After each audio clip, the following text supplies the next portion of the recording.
नमस्कार, इन खबर में आपका स्वागत है। मैं विद्याशंकर तिवारी हूँ। निर्भया के दोषियों की फांसी 20 मार्च को हो पाएगी, क्योंकि फांसी को टालने के लिए जैसे ही ये डेट मुकर्रर हुई, जो दोषी हैं उनके वकील एक के बाद एक जो है याचिकाएं लगा रहे हैं। 3 दोषी यानी कि मुकेश, उसके बाद विनय और अब जो है पवन, ये एक के बाद एक याचिकाएं लगा रहे हैं। पवन के पिता हीरालाल गुप्ता जो है पहुंचे हैं हाई कोर्ट और उन्होंने एक बार फिर से वही मामला उठाया है जो अभी तक वो उठाते रहे हैं कि जो निर्भया का दोस्त है वो जो है उसकी क्रेडिबिलिटी, उसकी साख सवालिया है, वो झूठा है।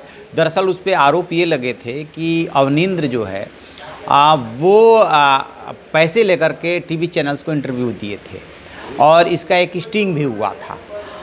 तो अब उसमें कितनी सच्चाई है उसकी सेपरेट तो कोई जांच हुई नहीं, बट ये बात पहले भी उठ चुकी है कि जब गवाही जो मेन केस है और उस केस का मुख्य गवाह ही झूठा है तो उसकी गवाही पे कैसे भरोसा किया जा सकता है।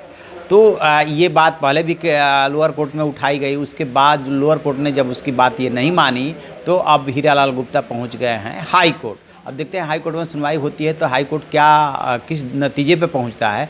लेकिन इससे पहले मुकेश ने जो है सुप्रीम कोर्ट का दरवाज़ा खटखटाया था कि उसके जो वकील थी वृंदा ग्रोवर, उन्होंने क्या किया कि उन्होंने उसको बरगलाया, यानी कि ये साफ साफ नहीं बताया कि क्यूरेटिव पिटीशन के लिए टाइम लिमिट क्या होता है। क्यूरेटिव पिटीशन के लिए जो लिमिटेशन एक्ट है उसमें जो टाइम दिया हुआ है जिसका उसमें मेंशन नहीं है, उन मामलों में जो है 3 साल अप्लाई होता है। तो 3 साल के हिसाब से वो 2021 तक जा रहा था। लिहाजा उसने हड़बड़ी में जो है क्यूरेटिव पिटीशन और मर्सी पिटीशन दायर किया। अब फिर से उसे क्यूरेटिव पिटीशन और मर्सी पिटीशन दायर करने की इजाज़त दी जानी चाहिए।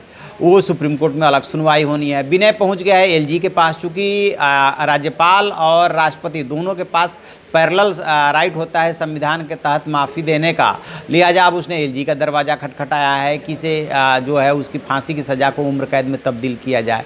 और इसी बीच में जो है पवन ने 2 याचिकाएं डाली हैं। एक तो उसके पिता हाई कोर्ट पहुँचे हुए हैं और दूसरा लोअर कोर्ट यानी कड़कड़डुआ में वो गया था कि जब वो मंडोली जेल में था तब पुलिसकर्मियों ने उसकी पिटाई की थी, उसके साथ दुर्व्यवहार किया था, उसको हेड इंजरी हुई थी। लिहाजा उस मामले में पुलिसकर्मी के खिलाफ कार्रवाई की जाए। तो लोअर कोर्ट ने कहा कि आप इतने दिन बाद आए हैं, ठीक है, आपकी बात सुनी जाएगी। तिहाड़ जेल प्रशासन को नोटिस जारी कर दिया और पुलिस को भी नोटिस जारी कर दिया, मंडोली जेल प्रशासन को भी कर दिया। और फिर वो कहा कि इस मामले में अब 8 अप्रैल को सुनवाई होगी, 20 मार्च को फांसी होनी है। साथ में ये भी बोल दिया कि जो मैं आदेश दे रहा हूँ या जो सुनवाई टाल रहा हूँ इससे उस जो वहाँ से वारंट जारी हुआ है लोअर कोर्ट से, पटियाला हाउस कोर्ट से, उस पर कोई फ़र्क नहीं पड़ेगा। यानी कि बीच में भी फांसी हो सकती है। फिर उसको न्याय कैसे मिलेगा, यही सवाल उसके वकील उठा रहे हैं। और वकील जो सलाह दे रहे हैं एक के बाद एक याचिकाएं डालने की, वो फांसी को टालने के लिए ही तो दे रहे हैं। फिर वो पर्पज़ तो पूरा नहीं हो रहा है, वो मकसद पूरा नहीं हो रहा है।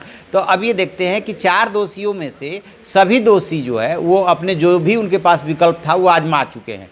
3 दोषी अलग अलग याचिकाएं लगा चुके हैं। पवन ने 2 याचिका लगाई हैं, जबकि 2 दोषी जो है एक याचिका लगाए हैं। एक मात्र ऐसा दोषी है अक्षय, जिसने अभी तक कोई ऐसी याचिका नहीं लगाई है, यद्यपि उसने भी क्यूरेटिव और मर्सी पिटीशन के विकल्प को आजमा लिया है। तो देखने वाली बात यह है कि इस पर कोर्ट का क्या रुख रहता है। क्या 20 मार्च को एक बार फिर फांसी टल जाती है या फांसी इस बार हो करके रहेगी, इस पर नज़र रहेगी। और जैसे ही कोई अपडेट मिलेगा हम आपको बताएंगे। आप देखते रहिए हमारा डिजिटल चैनल इन खबर। Thank you. इन खबर चैनल को सब्सक्राइब करें और बेल आइकन दबाना ना भूलें।